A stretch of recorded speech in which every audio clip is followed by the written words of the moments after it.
But derivative isn't a blanket. So what the hell's going on? You know what's going on, Holly, is in this 9 months, they don't have anything to meet the burden of proof to arrest her. All right. Now, I'm still struggling with her silence and her family basically being silent. It speaks loud. They don't live under a rock. Sharon, you're absolutely right. But many people lawyer up and stop talking because they don't want to look bad. All right. Yeah, she was oblivious of his actual intent. So sad. And that's what the officers are thinking right now. Callie Griot channel, just subscribe. Thank you. Thank you, beautiful. Appreciate it.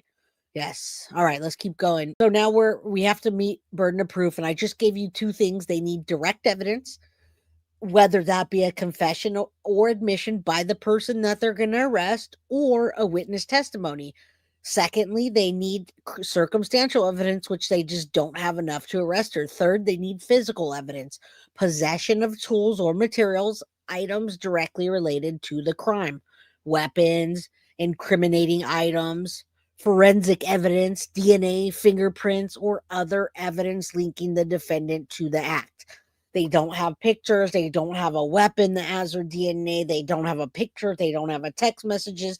They don't have her DNA. They don't have anything at this point. No phone calls, nothing. Even the trackers that they put on the car, Stefan was driving it. They saw the video and Stefan was in the car. They didn't see Jenn SOTO in the car. Now, maybe some people say she was in the back seat. She was ducked down and she got up and she pretended to be that person at the church that day to look like Maddie, but they didn't get her on that. Communications, number 4, emails, text, social media, digital evidence of planning or acknowledging the crime. Nothing acknowledges the crime right now that they've released or that they know about that acknowledges through her social media, texts, or emails that she knew about the planning or the afterthought or the aftermath, threats or statements, verbal or written threats or admission to show intent. All right. So why is none of that's there? None of that's there. Now you say pregnancy kit and monitor, mens rea, but they have Maddie's body. They have Maddie's body and they have not said that that she was pregnant. So let's say that they have her toxicology, they have her COD, they have all of her they have her autopsy and she wasn't pregnant. Then what does the pregnancy test have to do with anything? It doesn't fall under that. It's just not enough. And this sucks because I want her to be prosecuted too. All right. I think Stearns will throw, and I'm hoping for Stearns to throw Jenn under the bus when he doesn't, when court happens and the trial happens, or maybe before. All right. Anybody else? Oh, thank you so much, Edith. Beautiful. I love your hat and your makeup and your little, if that's you, I love that little picture. Edith, thank you for the $2 super chat. I don't know if you're new, but welcome. Welcome, welcome, welcome. All right. Let's get into the next portion of the evidence. How prosecutors can prove mens rea, direct evidence, circumstantial evidence, physical evidence, communications, and next, motive and opportunity. Personal gain. They would need evidence of a clear benefit from the defendant, which would be Jenn SOTO, of the crime. Did she have a life insurance policy? Was Stefan saying to her, I'm going to break up with you because your daughter and I are running off together? Was there anything that she gained other than the money she stole from the GoFundMe, not having to take care of her daughter? Nothing that shows them that she has motive and opportunity. Access and opportunity, evidence that the defendant, which would be Jenn, was in a position to act and took deliberate steps. In other words, her walking in the room that morning and I'm sick of this. I'm sick of all that attention Stefan gives you, and her strangling Maddie. Or something saying that she's every night sending Maddie to bed with Stefan and saying, I know I don't want to give you sex anymore, but you have my daughter. So, have her, but come back because I'm giving you consent to be with my daughter. Nothing.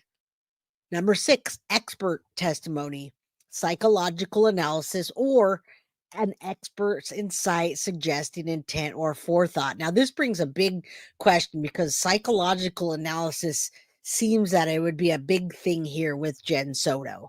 Jenn SOTO has a lot going on in her head and a lot that she doesn't tell us, a lot she does tell us, and a lot of things that you can tell are directly connected to Stefan Stearns. All right. There's a lot of things that are directly connected because we know that the story that they put together, we think, we think that the story that they put together was scripted. How many ways can they say the same thing over and over and have that same narrative? How did they get that same narrative? All right. Thank you, Scary Sherry, for the $25 Cash App. So much thankful for you. Scary Sherry, I love you. Thank you. All right. Yeah, let's I love this. Guilty of Crime crew. That's you guys. And then Guilty of Crime. Those are our locks for Maddie. All right. Now, this is a big one here. All right, challenges. Here's the challenges in proving the mens rea or guilty and actus reus together. All right, so let's go through this. There's no direct evidence or admissions or communications that show Jennifer had knowledge of or intent to harm her daughter.